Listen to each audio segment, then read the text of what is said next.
Hello everyone, आज आपका नया टॉपिक है फ्रेंच रेवोल्यूशन, फ्रांस की क्रांति।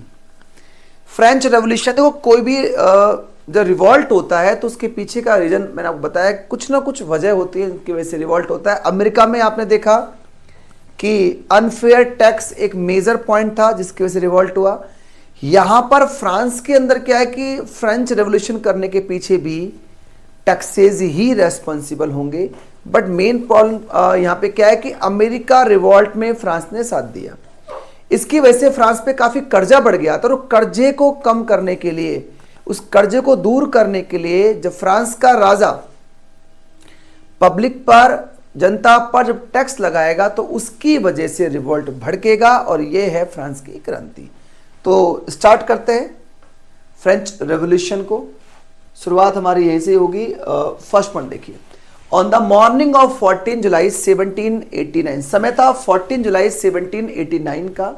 ए group of several hundred people march toward the eastern part of the city and storm the fortress prison the Bastille. ये Bastille का किला आपके सामने बना हुआ है, अगर आप नोटिस करें यहां पर बास्तिल का फोर्ट है ये। अब ये क्यों फेमस था? तो बास्तिल का दुर्ग या बास्तिल का किला तोड़ दिया गया है 14 जुलाई 1789 को, और इसका तोड़ा जाना, इस किले पर कब्जा किया जाना फ्रांस की क्रांति की शुरुआत मानी जाएगी। ये बात आपको ध्यान रख के चलनी है। अच्छा, यहां पे क्या था, जो फ्रांस के जो कैदी हैं उन कैदियों को अरेस्ट करके यहां पर रखा जाता था। तो जो रिवॉल्ट करने वाले लोग हैं उन्होंने क्या किया, किले पर हमला करके उन कैदियों को फ्री करा लिया। ज्यादा संख्या नहीं थी उनकी, कम संख्या थी, बड़े बड़े खूंखार कैदी टाइप के थे वो।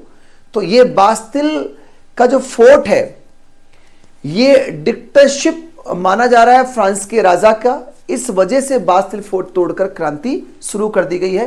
क्वेश्चन आपको समझ में आ गया होगा कि ध्यान रख के चलना है, इस पॉइंट को थोड़ा ध्यान रख के चलें। 14 जुलाई 1789 फ्रांस की क्रांति का राइजिंग पॉइंट होगा, मतलब फर्स्ट डेट है जिसके थ्रू फ्रांस क्रांति स्टार्ट हो रही है। नेक्स्ट 1774 में ये है लुई 16। क्वेश्चन आ सकता है कि जब फ्रांस की क्रांति हुई उस समय फ्रांस का शासक, फ्रांस का सम्राट कौन था? आंसर आएगा लुई 16। लुई 16 था फ्रांस का सम्राट जब फ्रांस की क्रांति हुई। यह क्वेश्चन बहुत पॉपुलर, ध्यान रख के चलना, ठीक है। 1774 की बात की जा रही है। इसका परिवार है बुर्बन फैमिली, ये बुर्बन फैमिली से बिलोंग करता है, ओके, फ्रांस का। इसकी शादी 20 ईयर्स, 20 साल का जब ये था तभी इसकी शादी हो गई थी ऑस्ट्रियन प्रिंसेस मैरी अंतानेत के साथ। ऑस्ट्रिया की राजकुमारी है मेरी अंतानेत, उसके साथ की शादी हो गई थी, ठीक है। Long year of war had drain the financial resources of France. काफी लंबे टाइम से फ्रांस युद्ध में लगा हुआ है, अमेरिका का साथ दिया हुआ था, उसकी वजह से फ्रांस के ऊपर काफी कर्जा हो गया है, फ्रांस के ऊपर काफी खर्चा हो गया है फ्रांस का, और इस वजह से फ्रांस कर्जे में डूब चुका है, फाइनेंशियल रिसोर्सेज उसके खराब हो रखे हैं। नेक्स्ट पॉइंट देखिए, यह देखो, under Louis 16 France help the 13 American colonies, आपको याद होगा, to gain their independence from the common enemy Britain. Britain के खिलाफ युद्ध में साथ दिया था फ्रांस ने। The war added more than $1 billion libre to a डेब्ट that had already risen to more than $2 billion libre. Okay, उसके ऊपर काफी ज्यादा कर्जा हो गया, बहुत सारे लिब्रे का, उससे पहले से 2 बिलियन लिब्रे कर्जा पहले से था और एक्स्ट्रा ऐड हो गया। अब लिब्रे क्या है? तो लिब्रे है unit of currency in France, France की करेंसी है लिब्रे, जो बाद में डिसकंटिन्यू हो गई 1794 में, क्रांति के बाद इसको डिसकंटिन्यू कर दिया गया था। तो फ्रांस पे काफी कर्जा हो गया था, अमेरिकन वॉर में पार्टिसिपेट करने की वजह से फ्रांस काफी मात्रा में फाइनेंशियल डिस्ट्रेस महसूस कर रहा था, इस वजह से फ्रांस में क्रांति की पॉसिबिलिटी बनी।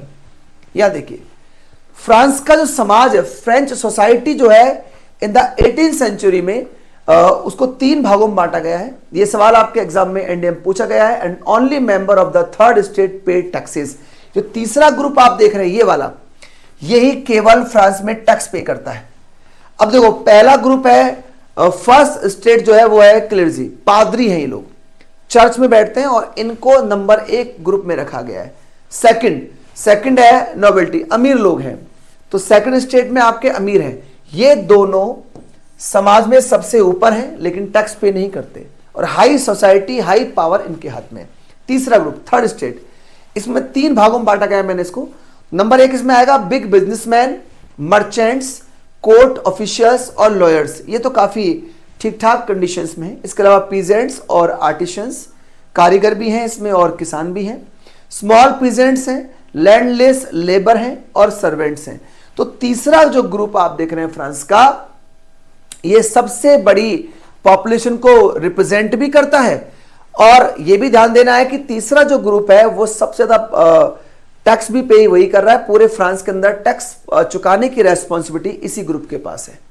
नेक्स्ट देखिए, टाइथ, ये टैक्स है, ये टैक्स लिया जाता है चर्च के द्वारा। ध्यान देना, चर्च के द्वारा फ्रांस में लिया गया टैक्स किस नाम से जाना गया है, क्वेश्चन आ सकता है, टाइथ। ठीक है, comprise 1/10 of the agriculture produce, मतलब वो 1/10 लिया जाएगा जो भी आप प्रोड्यूस करोगे, उसका लेगा कौन लेगा, चर्च लेगा। टाइल, ये tax to be paid directly to the state, तो ये राज्य सीधा लेगा।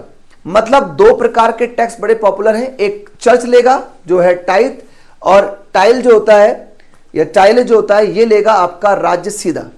तो टाइल जो टैक्स होगा वो स्टेट लेगा और टाइथ लेगा आपका चर्च। तो ये क्वेश्चन एग्जाम में आ सकता है टाइथ वाला। इस पे सवाल पहले भी एग्जाम बने हैं कि चर्च के द्वारा फ्रांस में लिया गया टैक्स किस नाम से जाना जाता है, आप ध्यान रख के जरूर चलें।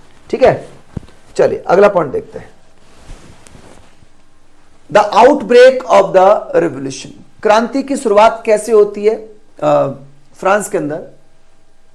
पहले उससे पहले एक पॉइंट हम छोड़ गए थे, ये देखो पहले कुछ फेमस बुकें हैं यहां पर, उससे पहले हम ये वाला पॉइंट देखते हैं। टू ट्रिटाइज ऑफ गवर्नमेंट, इसका राइटर है जॉन लॉक, आपको पता होगा। Sought to refute the doctrine of divine and absolute right of monarch, राजा का जो एब्सोल्यूट राइट होता है, जो निरंकुश शासन होता है राजा का, उसकी बुराई करता है, उसकी आलोचना करता है जॉन लॉक अपनी इस बुक के अंदर। ये क्या है, in the spirit of laws, ये किताबें भी बड़ी फेमस रही हैं फ्रांस की क्रांति के दौरान। मॉन्टेस्क्यू की बुक है ये। Propose a division of power within the government between the legislative, executive और जुडिशरी। मॉन्टेस्क्यू कहता है अपनी book the spirit of laws में कि राज्य जो गवर्नमेंट होती है, गवर्नमेंट को तीनों को अलग अलग पावर में डिवाइड करना चाहिए, शक्तियों को, पावर को इन तीनों में बराबर में डिवाइड कर दे, एग्जीक्यूटिव में भी, लेजिस्लेटिव में भी और जुडिशरी में भी। आज भी हमारे इंडिया में आपको पता होगा फेडरल सिस्टम चलता है, डिवीजन ऑफ पावर, और कहीं न कहीं हमारे यहां पर भी तीनों को अलग अलग पावर दी गई है। ठीक है, नेक्स्ट यह है आउटब्रेक ऑफ द रेवोल्यूशन, क्रांति की शुरुआत देखते हैं यहां पर। In France of the old regime that monarch did not, मतलब ये जो मोनार्क है, did not have the power to impose taxes.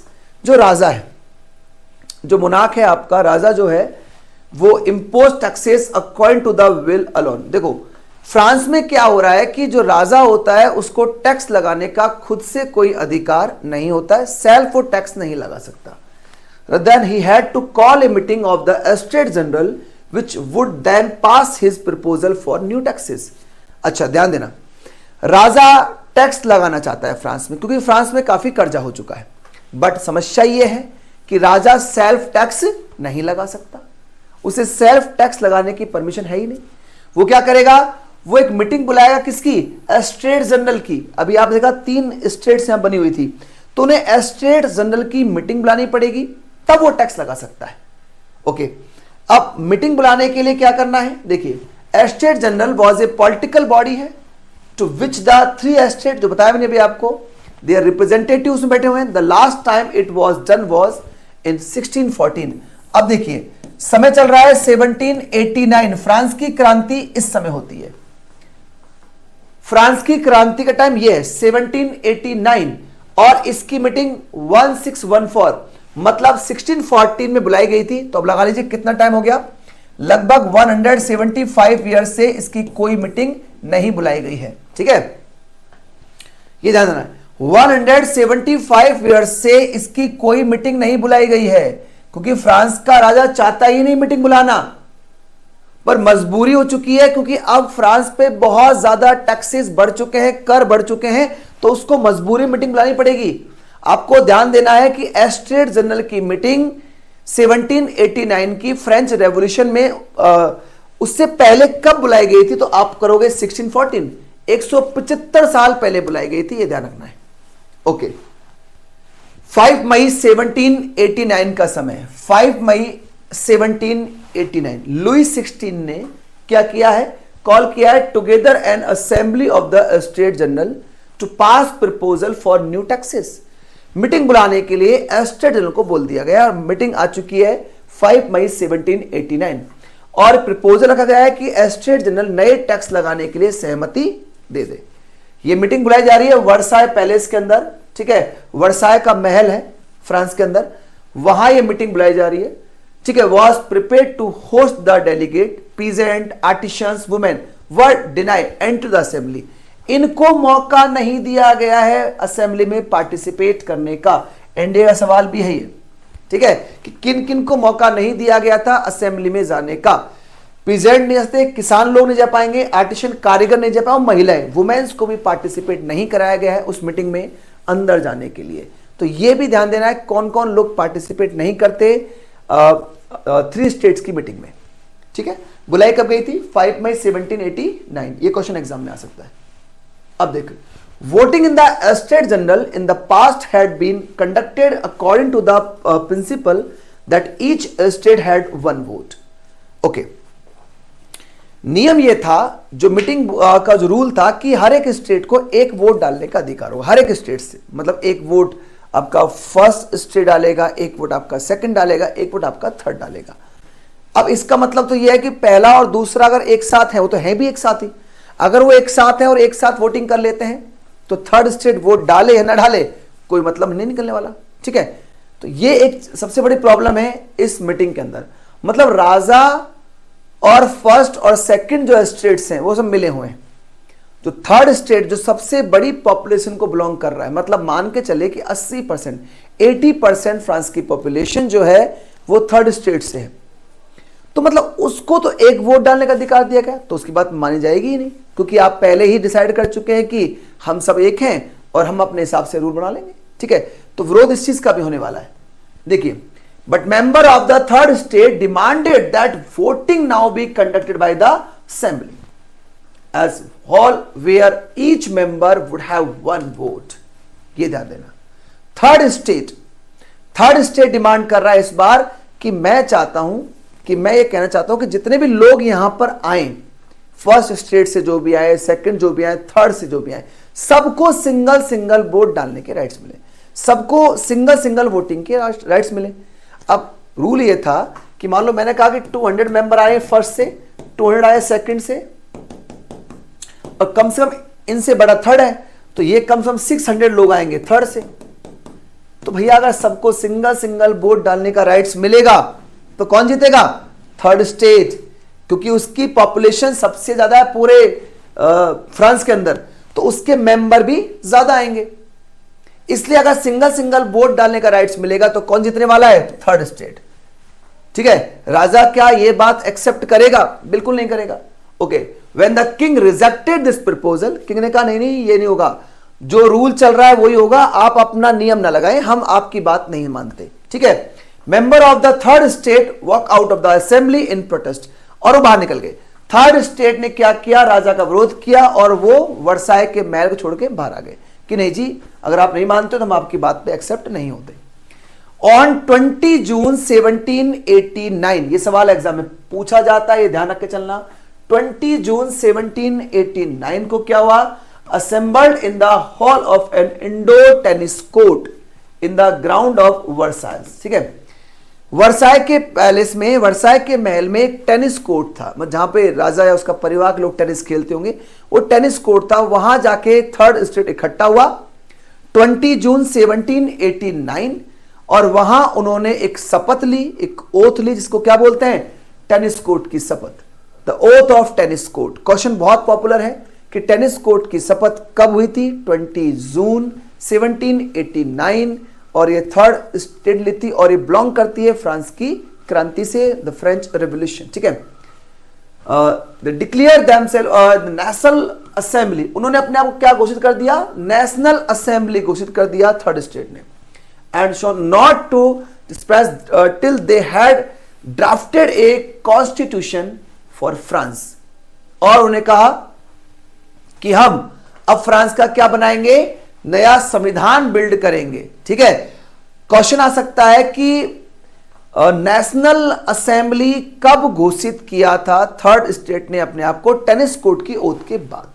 National assembly का मतलब अब हम ही हैं राष्ट्र की एकमात्र असेंबली, अब जो होगा हम डिसाइड करेंगे, क्योंकि हम सबसे बड़ी पॉपुलेशन को बिलोंग करते हैं, तो हमारे द्वारा बनाए गए रूल ही वैलिड होंगे। ठीक है, French that would limit the power of the monarch. ठीक है, और उन्होंने क्या कहा कि राजा की पावर को क्या किया जाएगा, लिमिट में कर दिया जाएगा, राजा की पावर घटा दी गई। ठीक है, दे वर लेड बाय मिराबो और आबेसिए, ये नियम मिराबो और आबेसिए के द्वारा बनाया गया था। आपको बिलीव नहीं होगा, ये मिराबो और आबेसिए दोनों है ना, ये फर्स्ट और सेकंड ग्रुप से बिलोंग करते हैं, मतलब इनमें एक क्लेर्जी है और एक इसमें अमीर लोग हैं, तो ये लोग साथ दे रहे हैं थर्ड स्टेट का। क्यों, वो जानते हैं कि फर्स्ट और सेकंड स्टेट गलत कर रहे हैं, इसलिए इनका ध्यान फर्स्ट और सेकंड स्टेट ना होकर थर्ड स्टेट के साथ होगा। ठीक है, तो ये जो अनाउंसमेंट हुआ था कि राजा की पावर घटाई जाएगी, कम की जाएगी, और हम एक अपने आप को नेशनल असेंबली मान रहे हैं, ये मिराबो और आबेसिए के अंडर में हुआ था। Next, representative of the third state take the oath. अच्छा, ओथ किसके सामने ली है थर्ड स्टेट ने, तो आंसर आएगा बैली, बैली के सामने ओथ ली गई है the president of the assembly, क्योंकि वो असेंबली का अध्यक्ष बनाया गया था। ठीक है, उसके सामने थर्ड स्टेट ओथ ले रहा है टेनिस कोर्ट के अंदर। Louis 16 finally accorded recognition to the national assembly. अब लुई सेकंड को लगा कि मामला अब हाथ में है नहीं, क्योंकि 4 ओर से घिर चुके हो आप, तो लुई 16 ने क्या किया, आदेश देके कि हम नेशनल असेंबली को एक्सेप्ट करते हैं, हम मानते हैं आपको कि आप नेशनल असेंबली है। ठीक है, the principle that his power wood from now on the checked by a constitution, और आप संविधान बना सकते हो, आपको पावर दी गई है। On the night of 4 August 1789 the assembly passed a decree abolishing the feudal system.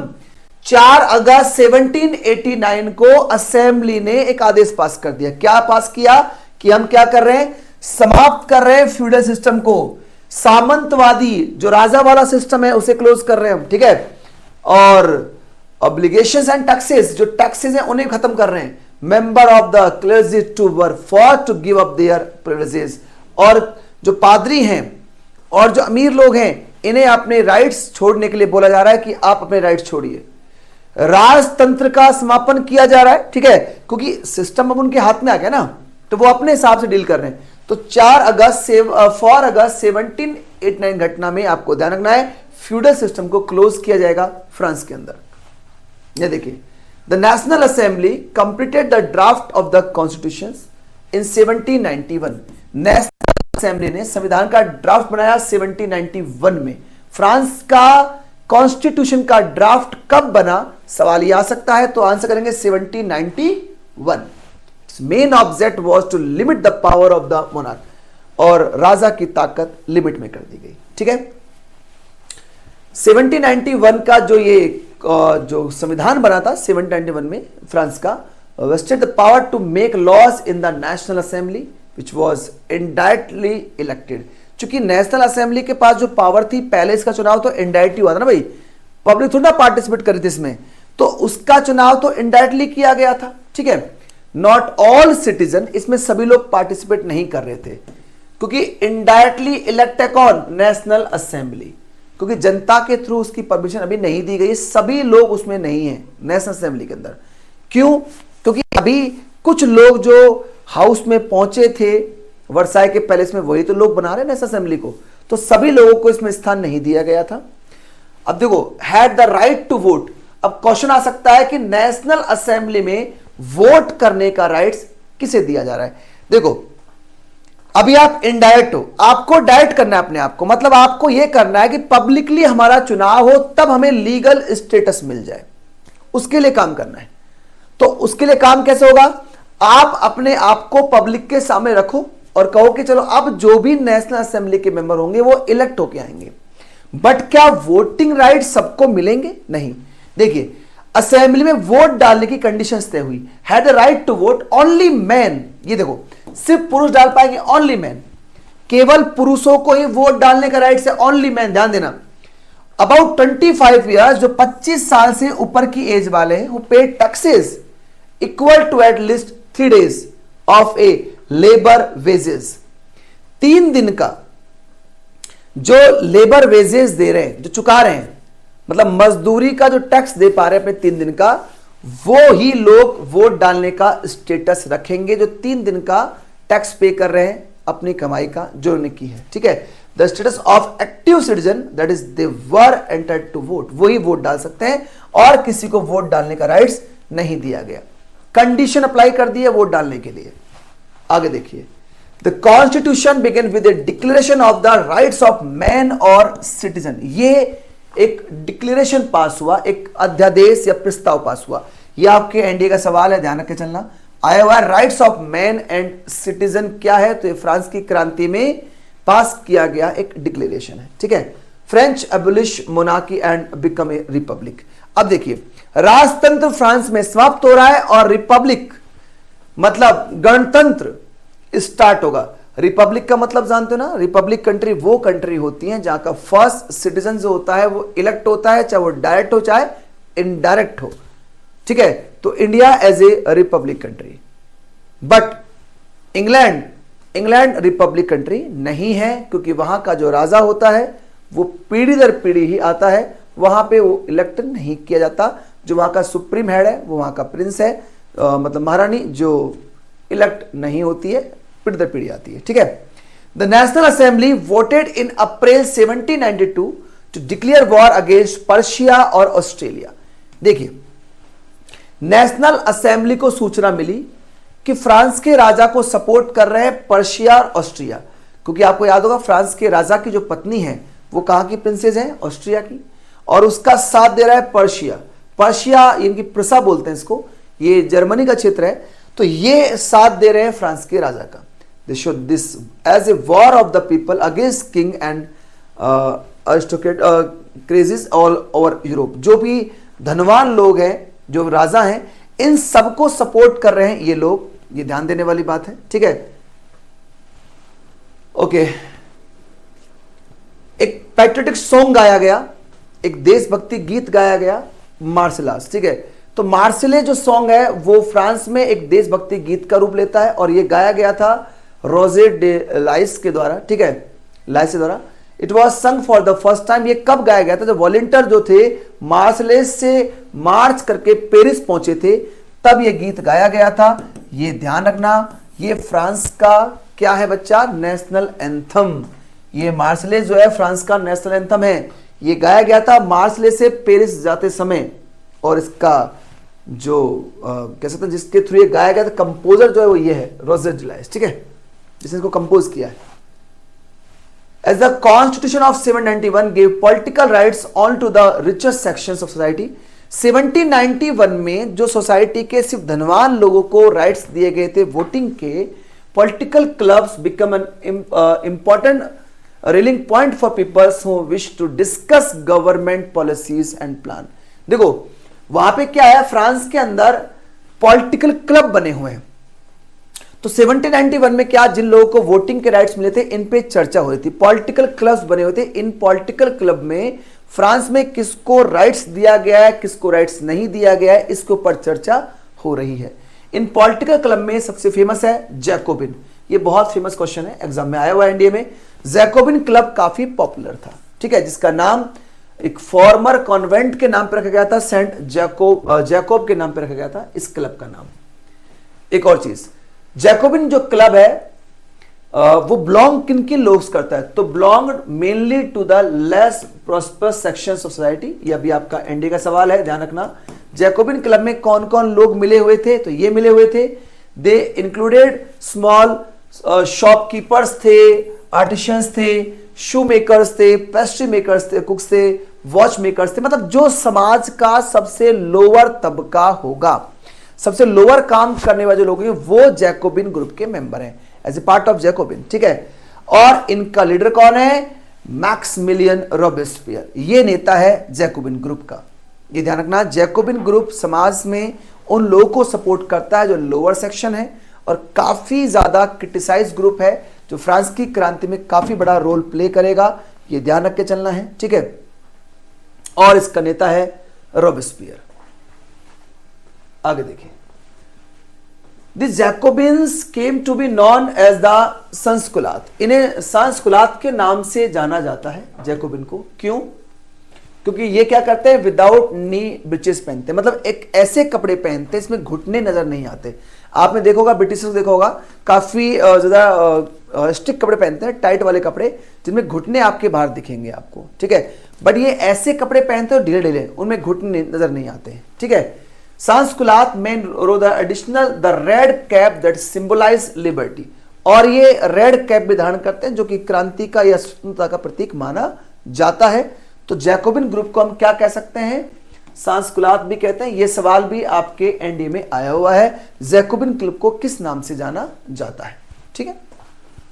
Next, in the summer of 1792 the Jacobin planned an insurrections of the large number of Russians who were angered by the short supply and high prices of food। देखिए, लगातार Paris में या France के अंदर लगातार high taxes बढ़ चुके हैं, हाई प्राइस बढ़ चुके हैं, और इस चीज का विरोध जैकोबिन कर रहा है, ठीक है। Assembly voted the imprison the royal family, और असेंबली ने राजा या उसके परिवार को जेल में डालने का अनाउंसमेंट कर दिया फ्रांस में। एक तो सबसे बड़ी समस्या यह है कि फ्रांस पे बहुत महंगाई बढ़ चुकी है, राजा कुछ कर नहीं रहा है, तो फिर क्या होता है? राजा को डाल दिया गया जेल में, उसके परिवार को। Elections were held from now on all man of 21 years, ये रूल चेंज हुआ। फ्रांस के अंदर 21 ईयर्स के ऊपर के सभी लोगों को वोट डालने का अधिकार दिया गया, चाहे तुम कमाओ या ना कमाओ, वेल्थ हो या ना हो, कोई मतलब नहीं है, आप सब लोगों को वोट डालने का अधिकार दिया जा रहा है। जैकोबिन क्लब के द्वारा यह चीज सफल हुई थी, क्योंकि उनके द्वारा लगातार विरोध चल रहा है इस चीज का, और अब फ्रांस के राजा को भी जेल में डाल दिया गया है, और सभी लोगों को 21 साल के ऊपर के सभी लोगों को वोट डालने का राइट्स भी फ्रांस में दे दिया गया है। आगे देखिए, न्यूली इलेक्टेड असेंबली की बात करें, was called the convention of 21 September 1792। It एबोलिश्ड the monarchy and declare French A Republic. Okay, जो नई असेंबली बन के आई है उन्होंने अपने आप को कन्वेंशन घोषित कर दिया है, और यह घटना है 1792 की, और राजा को समाप्त कर दिया गया है और फ्रांस को रिपब्लिक घोषित कर देगा। क्वेश्चन आ सकता है कि फ्रांस के अंदर मोनार्की जो सिस्टम था उसे कब समाप्त किया गया और फ्रांस रिपब्लिक कब बना? टाइमिंग पूछ सकता है। 1792 आपको करके आना है। ओके, लुई 16 को सेंटेंस टू डेथ की पनिशमेंट दी गई। देखो, ये बहुत कहते हैं क्रांति में समापन तभी होगा जब आप राजशाही को समाप्त करोगे, तभी तो क्रांति खत्म होगी। तो लुई 16 को फ्रांस में क्या दिया गया? मृत्यु दंड दिया गया, ठीक है।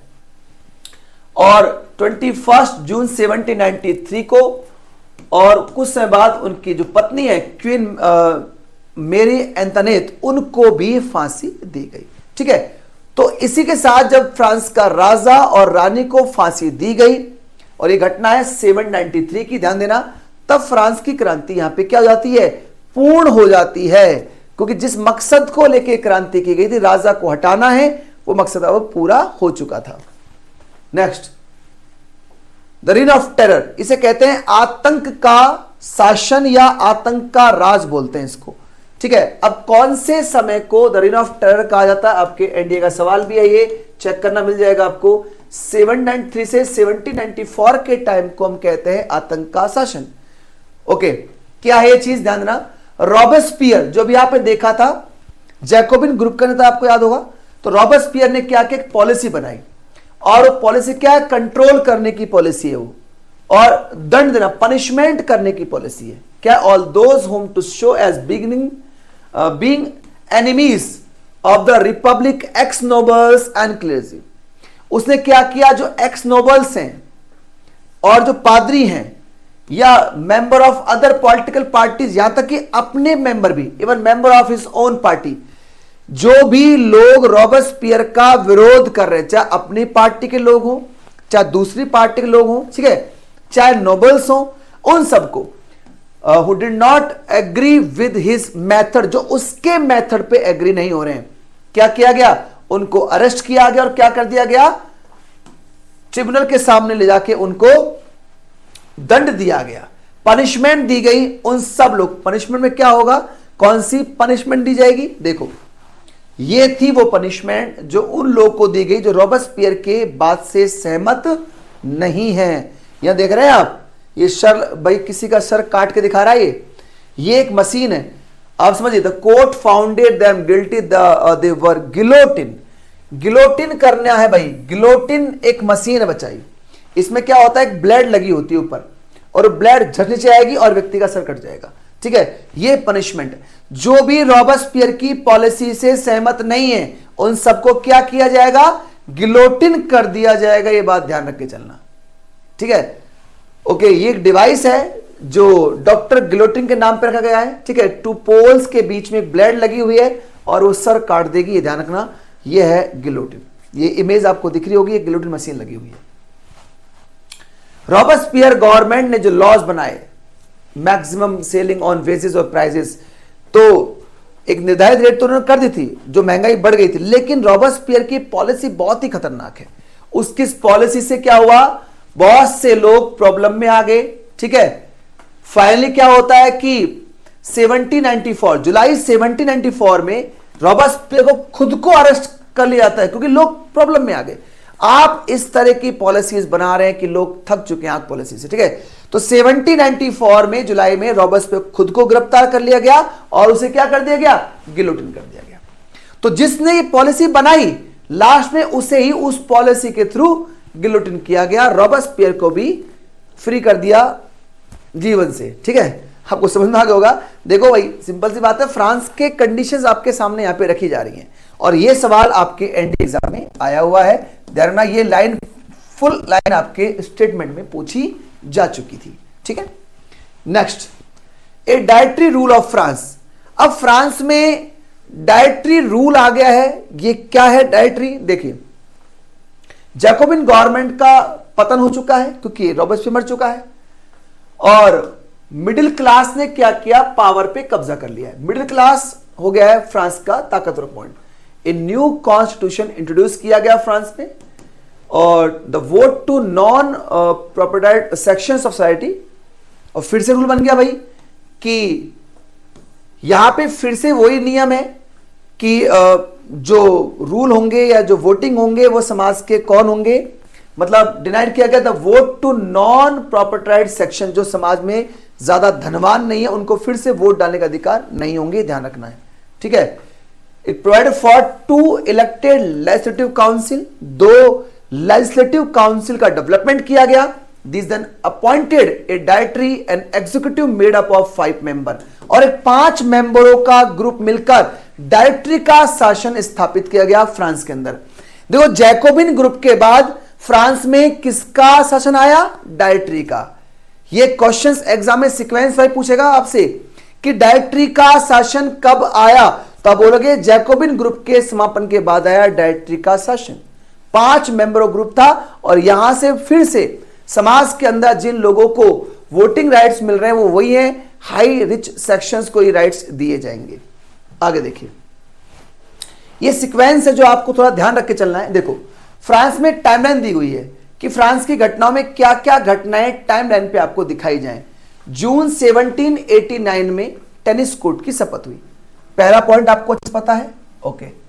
ये 1789 से 1791 का नेशनल असेंबली का फेज चल रहा है। देखो बच्चा, ध्यान देना, कौन कौन से टाइमिंग को आपको ध्यान रख के चलना है। तो 1789 से 1791 का टाइमिंग नेशनल असेंबली का फेज है। ये घटना नेशनल असेंबली के टाइम पे हुई। क्या 1789 में क्या हुआ, टेनिस कोर्ट शपथ हुई, ठीक है। जुलाई 1789 में क्या हुआ, बास्टिल फोर्ट का पतन हुआ। जुलाई 1790 में क्या हुआ, सिविल कॉन्स्टिट्यूशन ऑफ द क्लेर्जी, ठीक है, संविधान लागू किया गया। जून 1791 में क्या हुआ, लुइस 16 एंड मेरी अंतोनेट को एस्केप कर दिया गया ना भाई। तो ये घटना बनी थी आपके नेशनल असेंबली के टाइम पे। आगे देखिए, जब रेन ऑफ टेरर का टाइम आया तो उसका समय आप पता ही है 792 से और 794, ये गिलोटिन मशीन आपको दिखाई जा रही है, ठीक है। मोनार्की खत्म कर दिया गया सितंबर 792 के अंदर। जो राजशाही थी वो खत्म हो गई। किंग लुइस 16 को क्या दी गई, फांसी मिली जनवरी 793 के अंदर, ठीक है। और ब्रिटेन के खिलाफ डिक्लेयर किया गया था वॉर फरवरी 793 में, ठीक है। और रेन ऑफ टेरर का एंड हुआ था 794 में, जुलाई में। आतंक का शासन यहां पर खत्म हुआ। ये कुछ घटनाएं हैं जो रेन ऑफ टेरर के टाइम पे होंगी, ठीक है।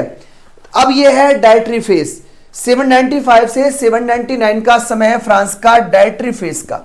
इसमें नेपोलियन की उत्पत्ति हो रही है भाई। डायट्री के शासन में जिस व्यक्ति की उत्पत्ति हो रही है उसका नाम है नेपोलियन। फ्रांस में काफी बड़ा रोल प्ले हुआ था इसका। न्यू कॉन्स्टिट्यूशन बनाया फ्रांस का 789 जुलाई में। नेपोलियन एरा देखिए, ये नेपोलियन का टाइम होगा, ठीक है। फॉल ऑफ डायट्री का शासन खत्म करेगा 1799 के अंदर।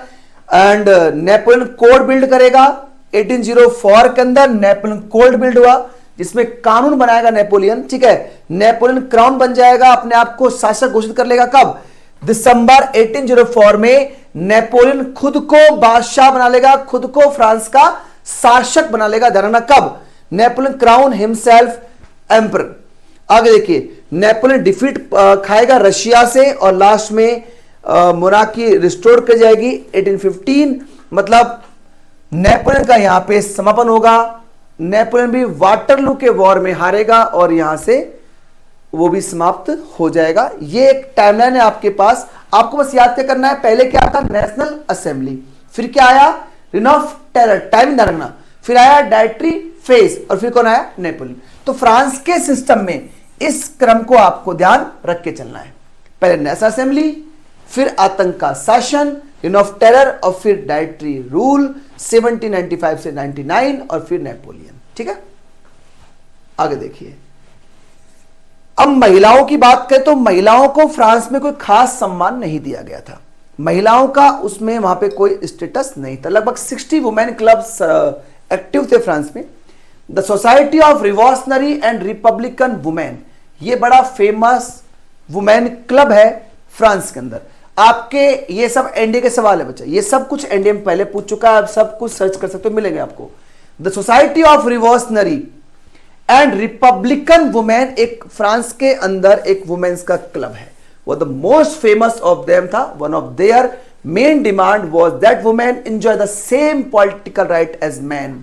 वो डिमांड क्या कर रही हैं कि हमें भी पुरुषों के बराबर सेम राइट्स मिले फ्रांस के अंदर।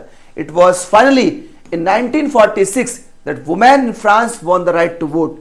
बच्चा देखो, भारत ने वुमेन्स को राइट्स वोटिंग के बहुत पहले दे थे, बट फ्रांस के अंदर महिलाओं को वोट राइट कब मिले, लास्ट में 1946 में जाके मिले।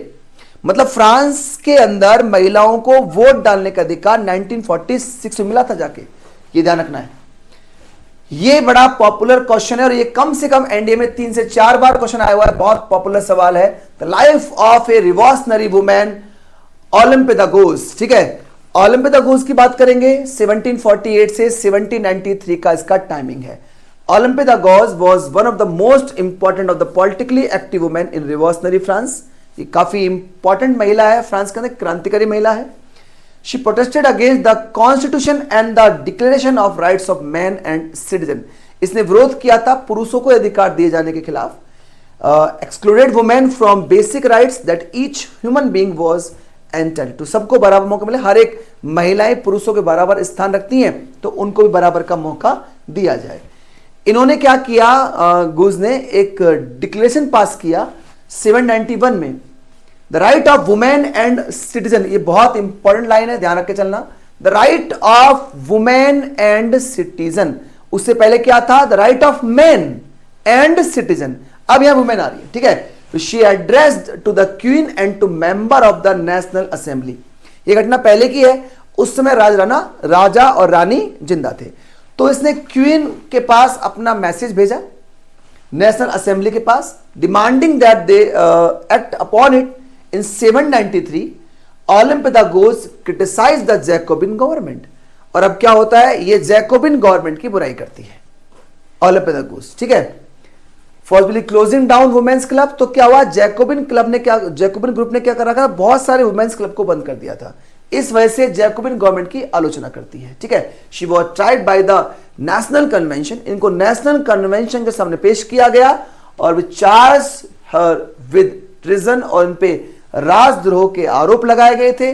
सुन after this she was executed भाई। और बाद में इन्हें क्या किया गया था, मृत्यु दंड दिया गया था। यह ध्यान रखना है, क्योंकि फ्रांस में जिस तरह के हालात चल रहे थे वो आपको पता ही है। वहां जो भी जैकोबिन क्लब के खिलाफ बोल रहा था उसको तो फांसी मिलनी थी, ठीक है। ओके, लगभग क्लोजिंग की ओर है हम। नेक्स्ट में लिखे, one of the most revolutionary social reform of the Jacobian regime was the abolition of slavery in the France. देखो, जैकोबिन गवर्नमेंट ने फ्रांस के अंदर दास प्रथा समाप्त करने के लिए काम तो किया था, बट एक्चुअल में फ्रांस में दास प्रथा को खत्म किया गया था। In 794 legislated to free all slave in the French overseas rights. ये भी अधिकार दिए कन्वेंशन ने। 1794 में एक और राइट्स मिले कि दासों को फ्री किया जाए, कोई दास ना बनाया जाए, ठीक है। बट स्लेवरी को लास्ट में क्लोज किया गया था, आपको ध्यान रखना है, 1848 में, ठीक है। क्योंकि नेपोलियन ने तो स्लेवरी कह सकते हैं रीइंट्रोड्यूस की थी। नेपोलियन ने स्लेव सिस्टम को खत्म नहीं किया था। बाद में फ्रांस के अंदर कंप्लीटली स्लेवरी खत्म हुई थी 1848 में जाके। हाँ, जैकोबिन ने काम किया था, थोड़ा बहुत कन्वेंशन ने काम किया था, नेपोलियन तो इसको फिर से इंट्रोड्यूस किया था। बाद में स्लेवरी क्लोज हो गई फ्रांस में 1848 में जाके। ये लास्ट पॉइंट है। नेपोलियन बोनापार्ट अपने आप को शासक घोषित करता है 1804 में, मैंने बता दिया अभी आपको।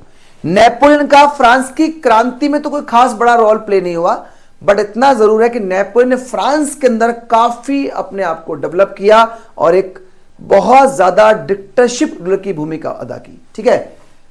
उसने बहुत सारे लॉज बनाए, बहुत सारे नियम बनाए, इन्हें नेपोलियन कोड कहते हैं, ये ध्यान रखना है। Protection of private property and a uniform system, वो प्राइवेट प्रॉपर्टी के पक्ष में है, ठीक है।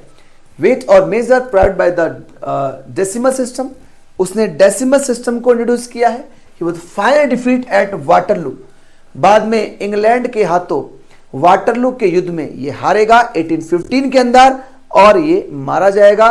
तो फ्रांस की क्रांति भी समाप्त हो गई और फ्रांस के अंदर नेपोलियन की भूमिका भी क्लोज हो गई। कोई डाउट किसी को?